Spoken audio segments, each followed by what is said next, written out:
Welcome back to Pulse. Today we're diving into a paradox that defines the automotive industry right now. Young people still love cars, the culture, the freedom, the identity, but car brands are struggling to stay relevant. Cost pressures, sustainability, and new manufacturers are reshaping the category, whilst creator-led car culture is exploding online. Something big is shifting how young people connect with mobility and status. My guest today is John Davies, new car director at Autotrader. Few people have a clearer view of what's happening within the automotive industry and how it's evolving. John sits at the centre of new cars within the marketplace, giving them a unique perspective on the shifts that are happening within the industry and what brands can be wary of in the upcoming year. Today, we're going to explore the cultural gap and what it takes for automotive brands to matter to the next generation. Why don't we start off by you giving us a bit of an overview on, I guess, your role and what you do at Autotrader and the lens that you see the new car market today. Sure. Thanks for having me. Nice to be here. So my role at Autotrader is to look across new cars. So Autotrader, well-known brand. Most people know it. I was at a school recently with year sixes. Even they had kind of heard of the brand, their parents knew it and stuff. There is still, across the UK, some news agents that still have the kind of Autotrader logo from when we used to print a magazine, which we stopped in 2013, so they clearly haven't changed the signage for a while. And the brand is very well known, which is amazing. It's mainly known for used cars. That's what people generally know it for. It's a place to kind of come and find a used car, which is very good at. And so probably over the last 5-10 years, we've really been thinking, how do we take something that we're known for really well, which is cars, but particularly used cars, and then extend the brand into new cars so that people come there to go, actually, I'm interested in a new car, whether it's leasing or buying on finance. So that's been the journey of the last 5 years. And I've been there for 6, doing all sorts of different random roles. Before that, I was at Carwow, another marketplace, startup space. And before that, I was working at manufacturers. Nissan, big manufacturer in the UK, and then Peugeot. Thank you for the introduction. So the automotive industry is going through a huge transition, right? Yep. From combustion to electric, from ownership to access, and different models and ways that young people are, I guess, having a relationship with cars. What are the biggest shifts from a macro level that you're seeing within the industry right now, and then that we can kind of dive into that in more detail? I think there's a few massive things happening. So I've been in the sector sort of 15 years or so. When I started, there was about 40 brands selling new cars in the UK, all of the ones you'd probably know and love, and everyone kind of had anchor cars. So most people, I don't know, what did you learn to drive in? I can't drive. You can't drive. Huge reveal. Huge reveal. Should I walk out now? Yeah. What did you learn? Polo. So And my classic. first car was a Citroen C2. So Yeah. like tiny little Little small tin cars. horse. Yeah, like, yeah. Ford Fiesta. That's it, Vauxhall, yeah, even yeah. you'll have heard of Vauxhall, of course, yeah. Yes. So I guess people had anchor cars where they could hold on to something that they knew what it was. Most people today, we're now dealing with about 70 brands. And there's a lot of cars that probably don't immediately you know which brand they come from. So if I said to you something like a BZ4X, which brand would that come from? Probably don't know. Or sort of an iX3. That's Hyundai. Okay, so that's BMW. Oh, so right. good example in that, like, we had, like, brands were probably well situated. People knew what the brand stood for, and people probably knew some of their model range. So most people, when I was a kid, would kind of know that Focus and Fiesta, Escort, they were all from Ford. Corsa, Astra from Vauxhall. Most people, I think, now don't have that same anchoring on the brand and the model. So that's like a fairly dramatic change in 10, 15 years in terms of the way people think about brands and their association. And part of it's been driven by brands probably listening to stuff and going, we need to be more relevant with the culture. But in so doing, you kind of lose anchor points in society and people's positioning and mindset. So that's massive change. And then probably the other big change is fuel type. So people, obviously there's a massive government push towards electrification for all sorts of very good reasons, actually, from a sustainability point of view. Big change. And the way you engage with your car just changes. If you've got off-street parking, you have to plug it in at night. That's quite different to going to the petrol station. So there's some quite big foundational shifts in the way that cars are being perceived, I think, in the minds of consumers. And that's everyone, not just younger buyers, but it's particularly true of kind of a younger audience. That's interesting. The naming conventions behind the actual vehicles themselves are actually going against them and having some sort of resonance with young people or even consumers in general. Do you think brands are aware that that's having maybe a negative impact with that naming convention? I think it's very interesting, because if you're in a brand, imagine so I was at Nissan as an example, and we had a model that was coming out that was a sort of smaller car. This will test you. This wasn't part of my quiz, actually. Do you know what the smallest Nissan car would be, or a lot of people would have learned to drive in? Micra? Very good. So the question is, like, do you hold on to the name Micra? Because most people in the UK, 80% odd, would know what Micra is. But then the new model coming out looks quite different to the kind of bubble car from years ago. This is the sort of thinking. Do you hold on to the name and try and bring it with you? Interesting conundrum, because you've got equity in the name, but it's a completely different car. Or do you try and do something new and call it a completely different name? So the tension they're wrestling with is, and you see this across lots of brands, if you're Volkswagen, you've got a Golf. Everyone has heard of a Volkswagen Golf. But then they brought out a car called the ID3, which is a similar sort of sized car, but no one had heard of it. And it's an intent to try and change the way their brand is perceived. But in losing heritage, you do lose salience very, very fast. So it's a proper trade-off question. And I don't know that there's many that have done it really well, honestly. It's quite a hard bridge to walk over. My view, for what it's worth, is I think there's real merit in the old names, the model names that people know and love. And I think generally people are willing that can change over time. I don't think people think that Golf needs to always be exactly the same. But there's clearly, in brands, they're definitely wrestling with this question. I don't know what you think, about that. Yeah, I think that's the strength of the heritage brand, right? And now I think from what I'm seeing as well, that's being seen. Yeah. And Peugeot obviously bringing out their new, was it the new 206 model or? So they've got 208. 208, yeah. That's it. Which is obviously reference on the old Big sort time. of classic Yeah. shape, which is, I think, a move back to actually going back to the heritage, and actually that's the biggest strength of some of these like classic brands. I think that's right. And a recent car that, again, I'm not sure if it's quite got into popular consciousness, is the Renault 5. So again, this probably doesn't really work for me. So I'm 30 something. I don't really remember the Renault 5, but for people maybe the generation above me, that is like it's a car that had a huge sort of emotional attachment. It was a really cool little car, known for being very sporty to drive. So they've brought that name back after 30 years, and they've now brought it out as an electric car. It doesn't look particularly similar. There's a bit, it's got some sort of design cues that are the same, but the brand, it's got this kind of emotional link with a big part of kind of UK car buyers that have gone, oh wow, it's like the 5 again, and that's quite powerful. Now it probably doesn't work for probably our generation, maybe the generation below, because they don't have the heritage of the 5, but it does work for some. So there's it's a very tricky balance that the kind of automotive marketeer is wrestling with. Do you hold on to the heritage, or do you use the heritage to create something slightly new? And I think there's a lot for what they're trying to do there. What are the challenge beyond like naming conventions? What are the challenges you think cars have? That's quite a big question, but what are the challenges that they face in that transition? Maybe there is a thing where heritage brands are struggling to connect with consumers, or what the automotive industry needs to do to evolve and adapt. What are the things you think are like the key topics that kind of car brands need to focus on? Yeah, so I think it probably depends on the brand that you're running. If you're running Bentley, it's a very different game to if you're running a new Chinese entrant. So maybe two things. If you're a new brand coming to market, the challenge really is no one's heard of you. This isn't, again, not part of the quiz, but like you might have heard of BYD. Yeah. No? No. Okay, this is interesting. Chang'an. Yeah. Amoda. Yes, heard them. Okay, JQ. Yeah. No. Okay, so they're probably some of the biggest new entrant brands in the last few years. Tesla, probably everyone's heard of, and that was an entrant of they started in the UK about 15 years ago. Interesting, they've never actually spent much on marketing, but they've obviously got a founder who's known internationally and that kind of thing. It's a little bit different. Polestar. Yes, yeah. So you've kind of got, for new entrant brands, there's a big brand building story that people don't really have much to attach to. Like if you went down the street and said on the Burnley, have you heard of Chang'an or BYD? Most people probably wouldn't, but they might be starting to get some association. So the question then for them is, do they go out with mass brand activity, or do they try and get their pricing really compelling so that people are like, well, I've got to get that thing? So like a big story that in the last year has been the rise of a brand called JQ. No one has much emotional attachment to JQ as a brand. It doesn't really mean anything in UK minds. They brought a car out called the JQ7, and people are describing it as like the cheaper Range Rover. It's a massive thing. You've probably seen it on the road. It's a massive thing.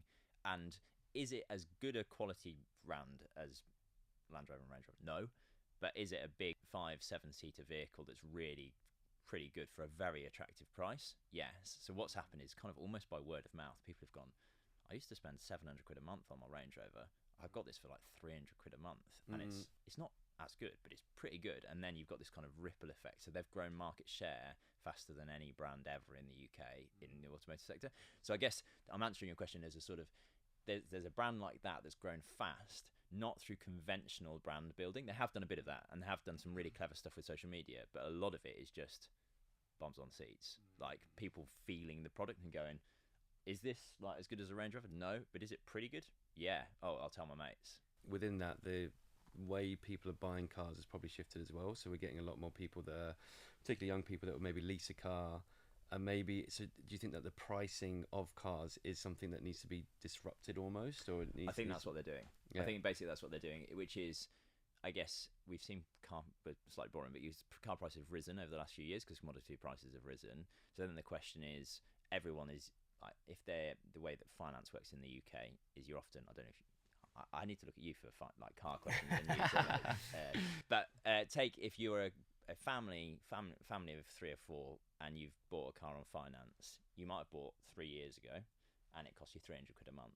Just because of price inflation, next time you come back into the market, even a year ago, it might have been 450 quid. That's quite a big walk. If your family finances are under pressure and you're going, well, I used to spend 300 quid a car, 450 quid for the same car, what do I do?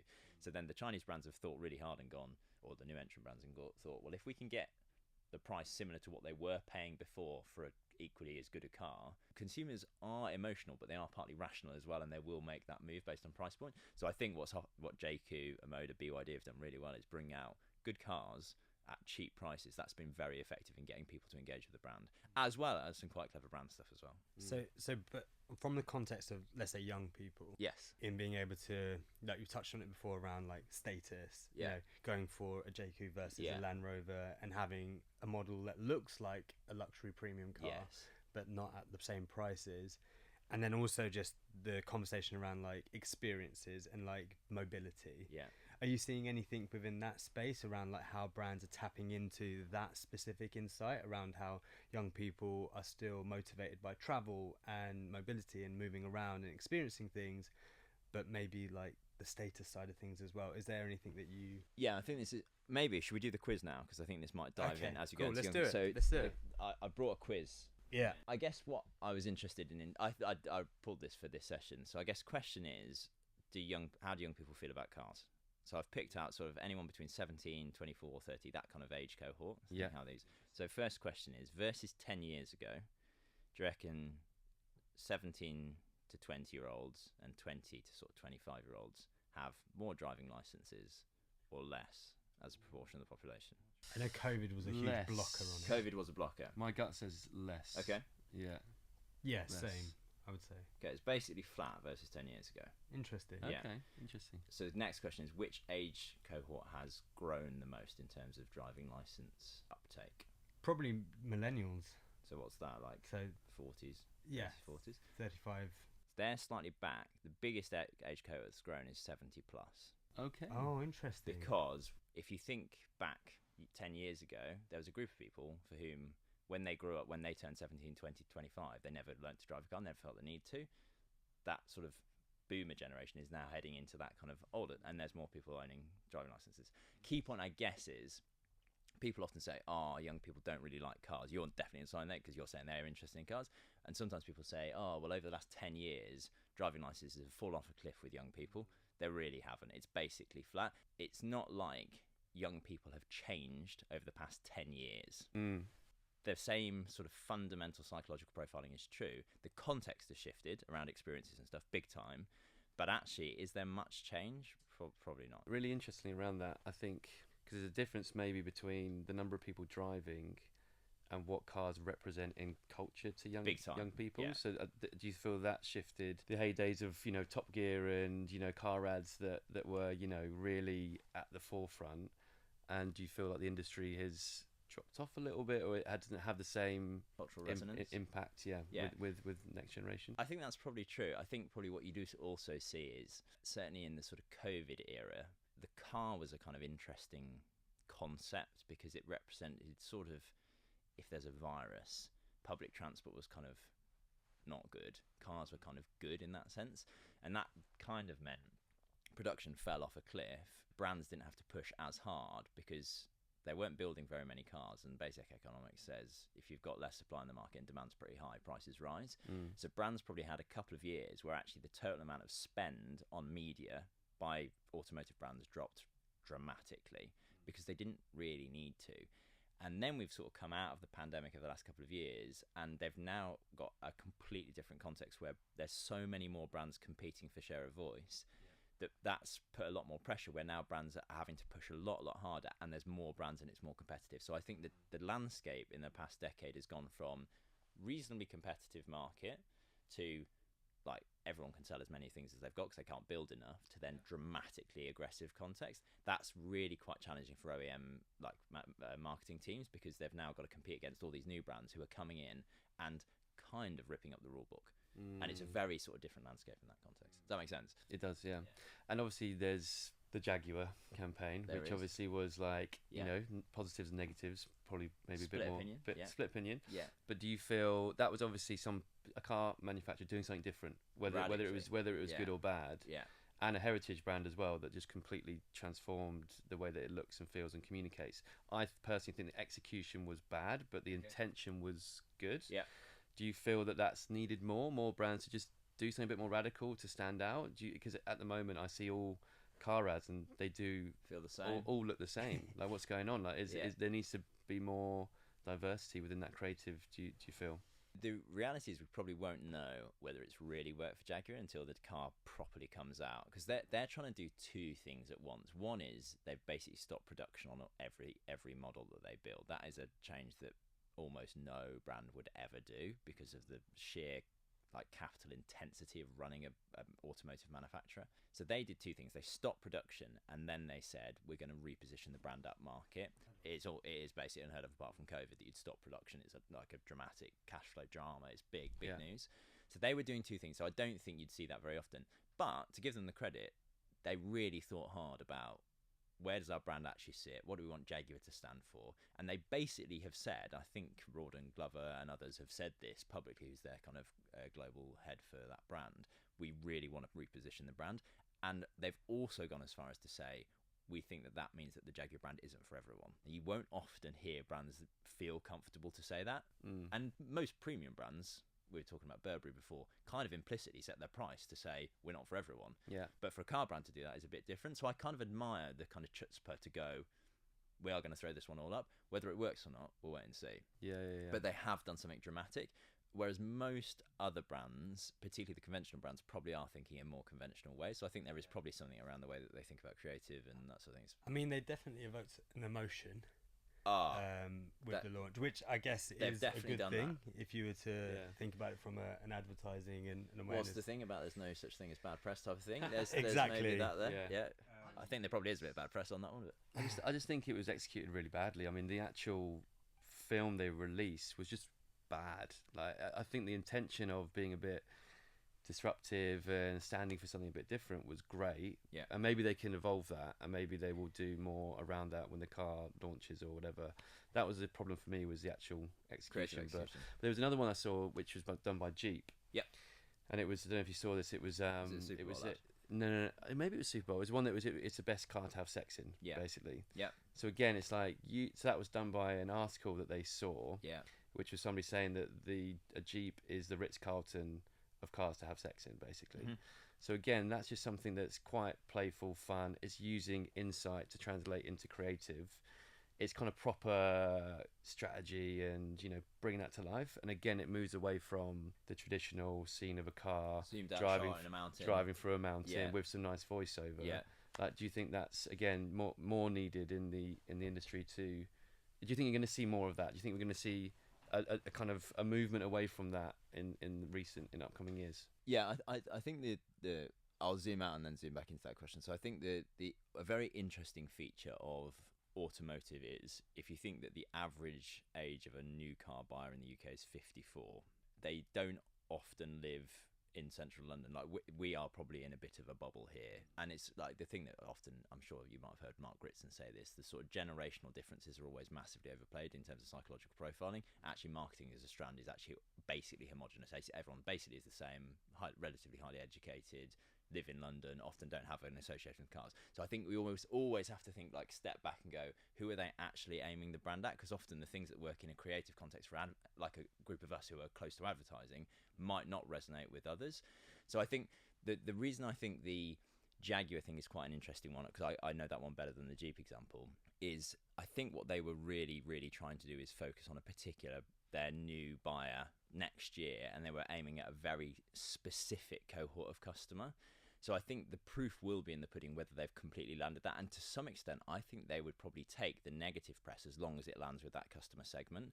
Jeep, like that example, I guess the question is, like, who are they aiming that at? Like, what are they just trying to get cut through? Are they trying to land? Because if they get cut through, that's good. Name recognition goes up. But really, you want to grab the people who've got the money to afford that car in the future. See what I mean? And this is maybe relevant to the younger audience, where actually they've got massive cost pressures that this is, I think, one of the context shifts in the last 10, 15, 20 years. Are young people now radically different psychologically to where they were 10, 15 years ago? No. They still want independence. They still, all of the sort of core psychological profiling is the same. What's changed is the context in which they live, and particularly cost of living is a dramatic impact. Like, youth unemployment's much higher than it was.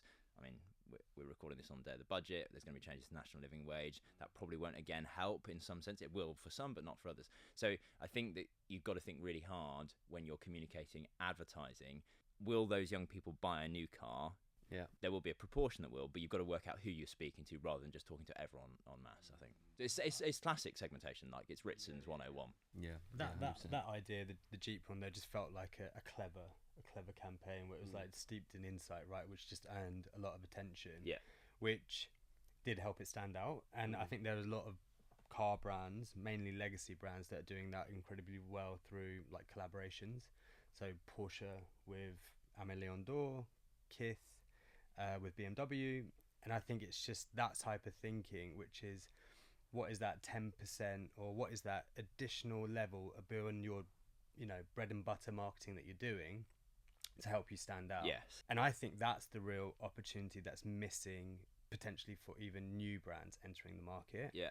Where they're just looking around at competitors and looking at whatever they're doing and doing the tried and tested, whereas actually that space for reinvention isn't really being looked into as much. I think that's interesting. I'll give you a couple of examples that it'd be good to get your view on, actually. So, for example, classic automotive advertising is to work with football. Yeah, there's like a very dominant like persona profile we're going for, right? Big time. And I think if you're a football fan, you kind of see it in advertising and stuff. So BYD did I was sort of surprised in a way. They followed a fairly well-trodden automotive playbook. So they sponsored the Champions League, or the Euros.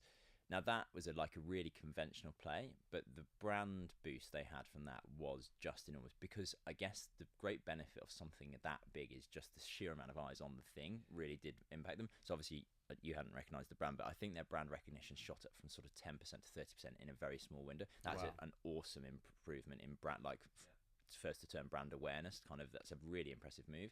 So that is a very conventional bit of advertising. What they then twinned it with was some very, very clever influencer stuff. So that felt a little bit different to me, that it wasn't just let's be on TV when the Euros are playing. It was let's do activations, fan activations that really did it. And I feel that was a sort of twist on conventional media. Yeah. That they landed, yes, the brand at a halo level, but they also did stuff to sort of really dial it up with influence in different spaces. That felt quite a clever way of doing similar to what others had done, but enough. And then because it's new, I think it did get quite a lot of cut through, and they've really benefited from it on the sales front, so it kind of has worked. And do you feel that creator economy is a massive untapped market for car brands? Because I think, again, Bentley did something with a really cool creator, which was like there's a cinematic social is what we coin it. So it's like these mini almost movie scenes and it's popping off with a lot of different brands. So they did one with two creators. It was like a little love scene, basically. It was really nicely put together. And the brand there was references, but it was quite subtle. Yeah. And it feels like that storytelling online is what's really cutting through at the moment.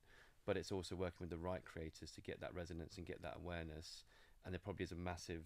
I've seen a few things with Porsche doing stuff with like Peggy Goo and things like that, but I don't really see a lot of it from a car perspective. I think that's a fair read, actually.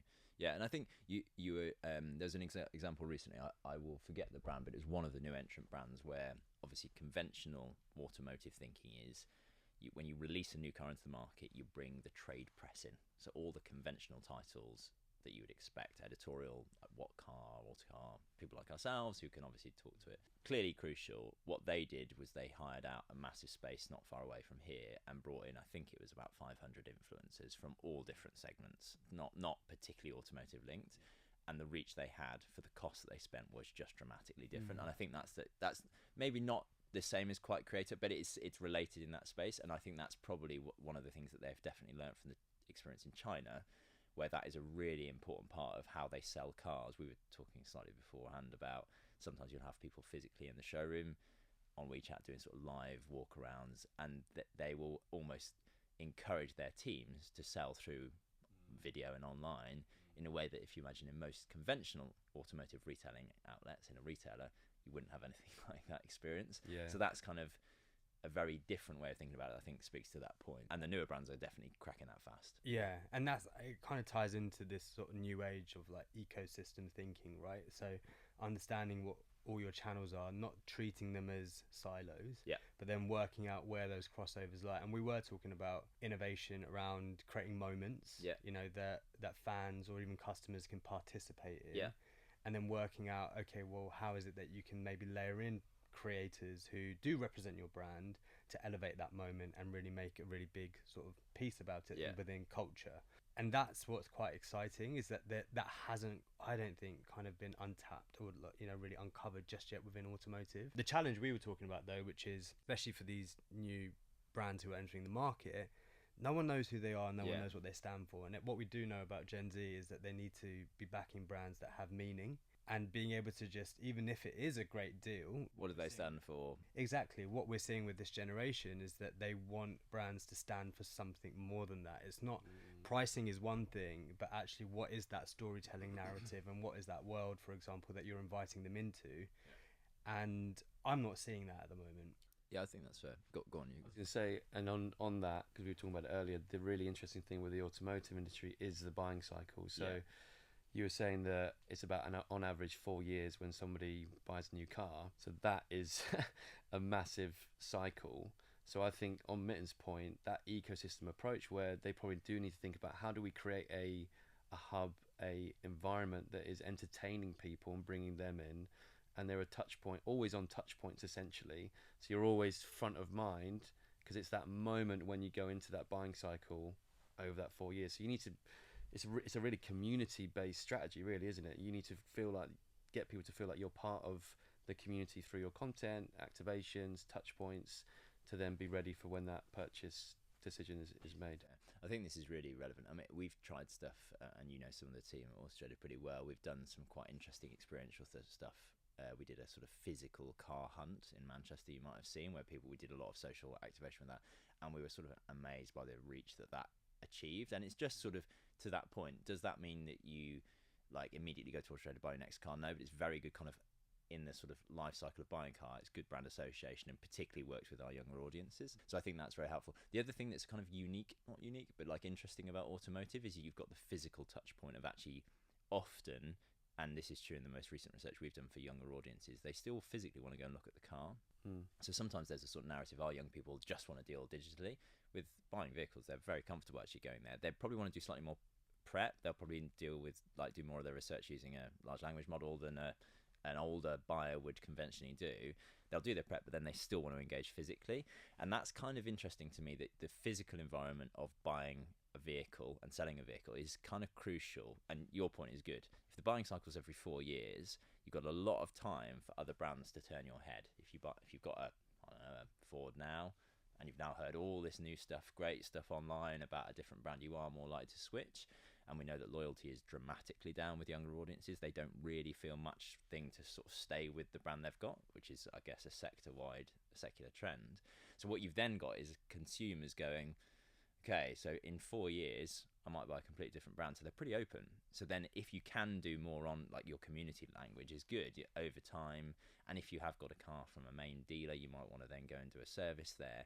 The experience you have there will probably be as big a predictor of whether you rebuy the car from that brand as anything else. And that's not the sort of coolest, sexiest thing that happens. It's kind of fundamentally going in to get your car serviced. But if that experience is good, Yeah. That physical experience will last with you quite a lot longer than some of the more ephemeral digital experiences. Yeah. You almost have to go beyond the surface of Yeah. every single touch point that you have with the customer now, all the way from the service. Including in physical stuff, which is a bit different to like some form of digital purchase where you only make it online, it turns up at your house. Your experience with is just with the product. This is a little bit different in that you're physically going somewhere, engaging with people in a store. That's more old school retailing. You were referencing earlier as well, like a showroom, which was a bit more of a hub, and there was different activities going on. Do you think that showroom experience, there's innovation there where, as you said, like that, even for younger people, IRL is a massive thing, and that's a really good and interesting thing that they still want to go physically actually experience the car. So do you feel there's opportunities for brands to create these hubs that are, you know, have multifaceted things going on, but there is a car experience at the heart of it? I think definitely that's true. If you speak to some automotive marketeers, they've been on a real journey with this. There used to be a lot of like people finding spaces in sort of shopping centres, shopping malls, and you'd have car experiences. Whether they work, they're very, very expensive cost per square metre. The brand that's probably done this the best, honestly, is Tesla. So you go into a store, it feels more like the Apple store. It's a really nice experience. You can then go and do test drives from the particular store in question. So they've landed that, and I think most people, when they go in, know that the salesperson's not commissioned to sell. They're commissioned on the satisfaction of the journey. So that feels more in line with the rest of the IRL stuff that you'd be used to, going into a premium kind of Completely US shifts brand. the experience that Completely you different. have. Completely different. So I think there's a lot of stuff that brands can do that they have, and I remember many brands don't own their retailer network, whereas Tesla do. That kind of like in the showroom experience is really, really important. I think you could do loads with even things like when a customer buys a new car, the handover experience can be amazing. And some retailers do it so well with like big reveals that actually, if you then capture it, do really well on social media and stuff like that. There's probably much more you could do there that really give the kind of in real life experience that's kind of brings you into that brand, has a really positive association. It's a great thing, isn't it, getting a new car? So the more you can create a spark on there is quite an powerful sort of emotional driver to come back to that brand again. Yeah, and I think that's a really interesting point, that there are so many of these storytelling moments that customers will want to see, and you can almost curate to bring them into the experience that the car is offering or the brand is offering, but is missed. Yeah. We're seeing that a lot, where it's, you know, people talk about like, you know, brands and strategy is always about always on, you know, but just being really intentional with it. So like, what is it that you're actually creating and why? And that's a great example of it. That moment of where you do see your brand new car for the first time and you're like so excited around months of planning, that will evoke an emotional reaction that people will connect with. And I think it's almost like diving into that a little bit more, because there are so many emotional drivers within automotive. And I don't think that's uncovered properly right now. And to your question earlier, there's little bits I think that brands can do. So it's like with anything, when you get a new device or something, you kind of, most of us are fairly familiar with the devices we buy. With a car, it is a different piece of hardware. It's like if you transition from like an Apple to an Android phone, and there's stuff you just don't know. So I think there's a really interesting comms job to do to sort of say, by the way, did you, like, it's almost like surprising to like, did you know this feature existed on your car? Tesla as an example, you get software releases where it releases over time, you think, oh flip, that's kind of cool, didn't know it did that before. So that's kind of a nice, every few months you get this new feature. But I think that if you've got a new vehicle, some really elegant communication from the brand to say, by the way, did you know it can do this, or you can change the mood lighting in the car, or if you press this button it can do this, or like there's enough to kind of go, this is really amazing. Like the feeling that the car is getting better as you own it is a very cool experience to have. I think even with that, I completely agree.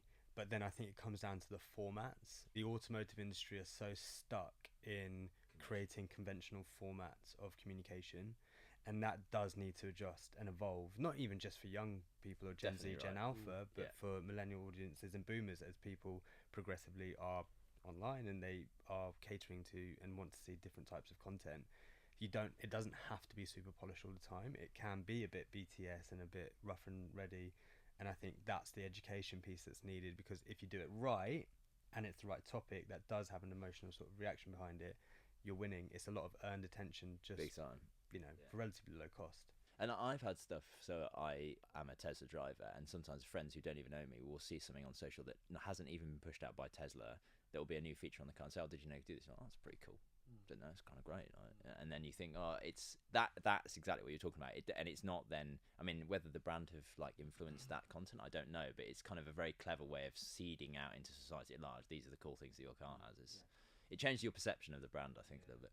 And even from a cultural point of view, do you feel there's opportunities for the automotive industry to play in more spaces and to like tap into wider culture? Because going back to your point, cars have a place in most people's lives. Yeah. It's that kind of deeper meaning of what the product is and what it stands for, and it stands for travel, getting you to places, freedom. Family, freedom, whatever it Yeah. might be. And therefore, I feel like there's an opportunity. You know, you look at music or art or whatever. It's not saying that cars have never done anything in that space before. And you reference, you know, sport and football, which is maybe a bit more of a route one for the automotive industry. But do you feel that, you know, even you look at Drive to Survive, right, on Netflix, and that's something that's penetrated massively culture, and people have gotten into F1 through that. Yeah. Do you feel automotive brands have an opportunity to do more in different places and spaces to get that kind of wider recognition for what the brands represent? Yeah, I think it's a great example. I mean, some colleagues were in China this year, as an example, directed at you, Tom, which is they were in a cab in China. Now, some of them are moving into kind of autonomous cabs for what it's worth, but they had in the back of the vehicle, there was like a really impressive entertainment system in the back of the vehicle, and it definitely did lots of stuff that sort of like you could watch TV or watch short form video, whatever it might be, but it definitely landed stuff about the brand. So that's a good example of where you've got someone who's generally in a cab reasonably relaxed, they're just traveling from A to B, and you're kind of bringing your brand through into even a space as simple as a cab experience, which for most of us in the UK, if you get an Uber, they're not the most exciting things to go in, but they've turned it into an experience just in the physical movement of a consumer. So I think anything like that is a very obvious route, and I think mobility, freedom, they're amazing things actually that cars have given us in a way that we never had 150 years ago. They're amazing tools for consumers to do the thing that they want to do, go to where they want to go. So more you can reach into that, I think you've got, again, more emotional attachment to the thing that it is. John, I think we've covered a lot of ground. Thank you so much. Not at all. Really appreciate you coming down. Nice to join you. Thank you. Cheers.